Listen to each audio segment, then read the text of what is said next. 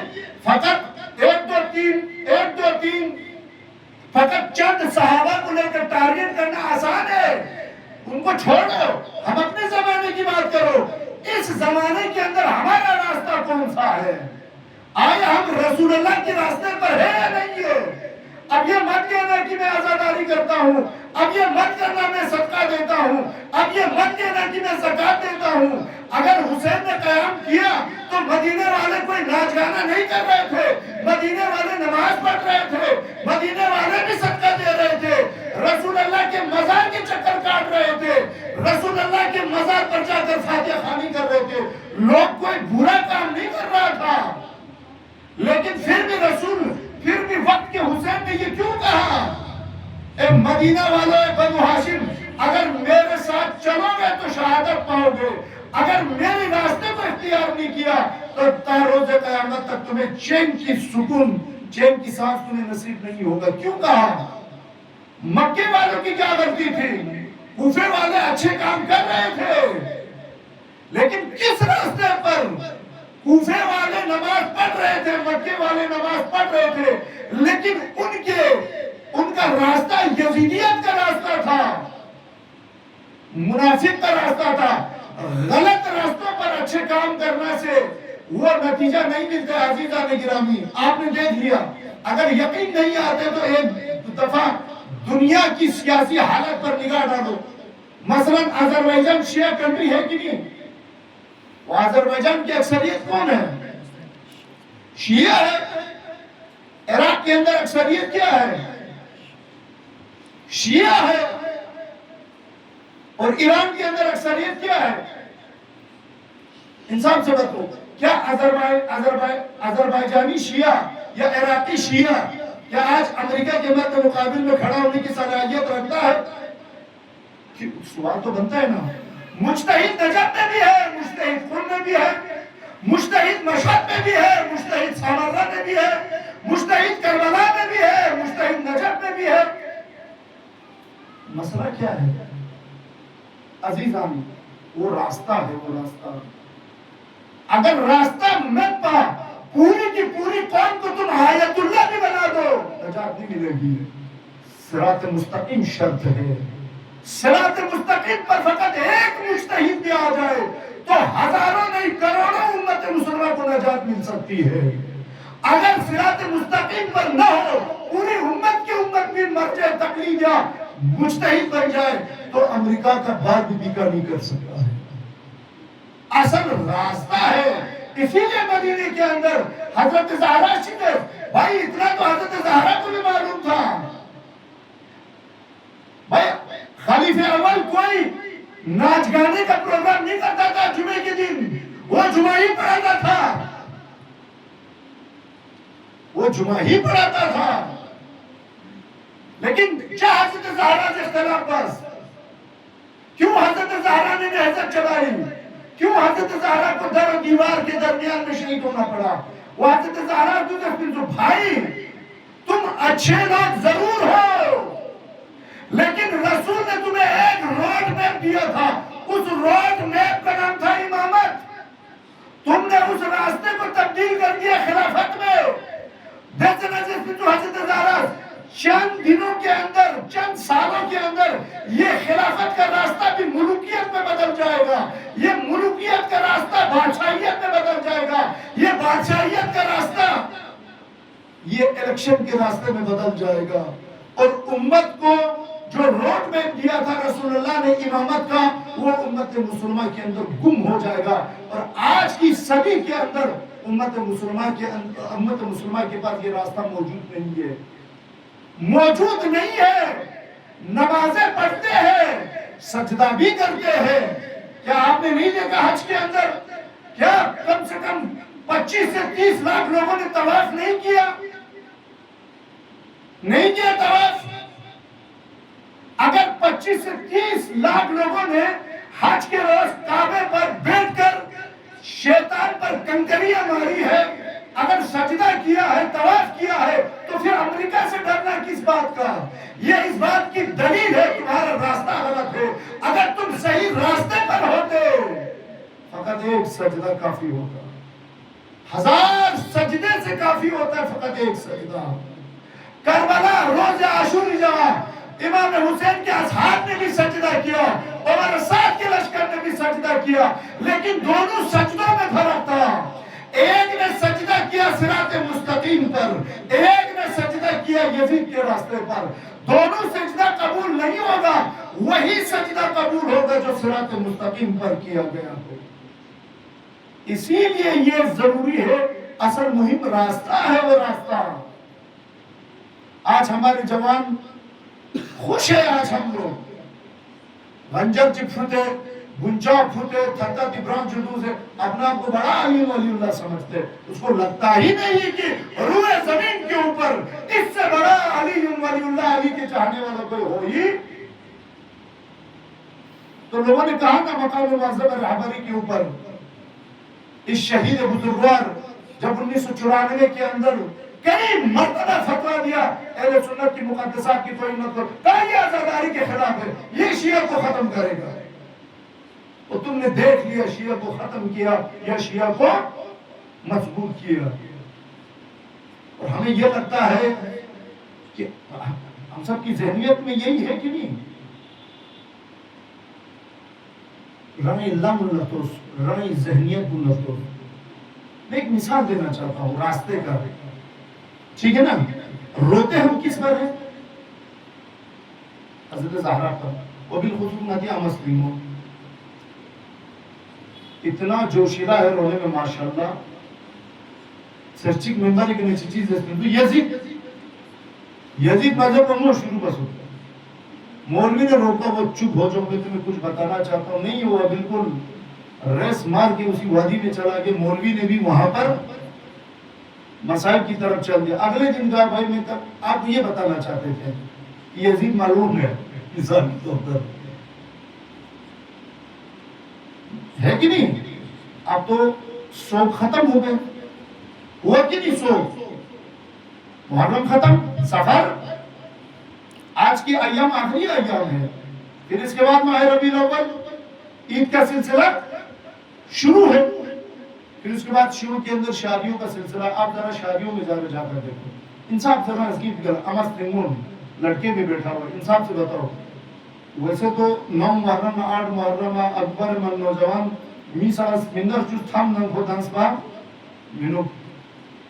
بھائی آپ کی شادی میں آپ لیبر کو کیوں یاد نہیں کرتے ہو؟ یہ اس بات کی دلیل ہے ہمارا راستہ درست نہیں ہے. ہم روتے کسی اور کو رہے ہیں, لیکن ہمارا سٹائل کچھ اور ہے. بخشن بچین یا گمون نظر یا حضرت زہرے کا تام جی چھیمات ناصر نے بلکو وہ بخشن میں تم سے حضرت زہرے ارگمی جاپان مستس تام چکے لو یا نام تام چین یا نام تام چین عمر یا نام چھر بچین میں بخشن ہی جاپو دے جاپان نام گانا ماتو نہ دے جاپان راز ماتو, پھر ہم کب کریں؟ یہ اس بات کی دلیل ہے. اب جاؤ خواتین سے ذرا انٹرویو لے لو, اب ان کی جب شادیاں ہوتی ہے آیا یہ سیریل اور بےہودہ عورتوں کی طرف نگاہ کرتی ہے. یہ اہل بیت کی اس بات کی دلیل ہے ہم غلط راستوں پر بیٹھ کر اچھا کام کرنے کی کوشش کر رہے ہیں. نتسم سنسویا غلط لمی کٹھون انچی اہل بیت کی محبت مسلم میں خود بنانا تھا جنت پچھے نہیں ملے گا, نہیں ملے گا, نہیں ملے گا. عزیزان گرامی, مثلا میں نے کل بھی مثال دیا, دوبارہ مثال دیتا ہوں. ہماری پوری قوم کو جانا ہے دلی. کہاں جانا ہے؟ دلی. اور ہم نے کیا کیا, ایک مرجع تبلیغ کو بلایا, اس کو بس کی ڈرائیور پہ بٹھایا سیٹ پر, اور بولا یہ بہت مقدس انسان ہے, بہت متقی. اس نے قرآن بھی پڑھا, صلوات بھی پڑھا, آیت الکرسی بھی پڑھا, 1000 مرتبہ درود بھی بھیجا, صدقہ بھی, اور بس کو لے کے چلا کدھر چلا کرگل کی طرف. اور گاڑی کے اندر مرثیہ بھی چھوڑا, نوآ بھی, دعائے کمیل بھی, دعائے جوشرے, اور سب نے ہاتھ میں تسبیح بھی لیا ہوا, اللہ اللہ اللہ. انصاف سے بتاؤ پہنچے گا؟ اور دلی الیکشن چیلنج اچھے کام تو کر رہے ہیں ہم، فقط اچھے کام کرنا کافی؟ پہلے یہ دیکھو تمہارا ڈائریکشن کدھر ہے، راستہ کدھر ہے؟ بابا کس راستے پر تم کام کر رہے ہو؟ تمہارا راستہ کیا ہے؟ تمہارا راستہ کیا ہے؟ دوسری طرف اب دوسرا بس گیا ادھر دلی کی طرف، وہاں نے کسی مرضی تقریب کو نہیں بٹھایا، شاید کسی جھوٹے کو آپ نے بس کی ڈرائیور پہ سیٹ پہ بٹھایا، ہو سکتا ہے پوری گاڑی کے اندر پیچھے میں چند لوگ شراب پی رہے ہو، گانا بھی بجا رہے ہو، ڈانس بھی کر رہے ہو۔ انصاف سے بتاؤ آپ دلی پہنچو گے کہ نہیں پہنچو گے؟ آپ پہنچو گے، ولیکن کہ آپ بہت سارے کام غلط کر رہے ہو۔ چانسز کیوں ہے؟ یہ آپ کا راستہ آپ کا راستہ ٹھیک ہے۔ اسی لیے اس قرآن کی آیت کے اندر اتنی تاکید کیا گیا ہے۔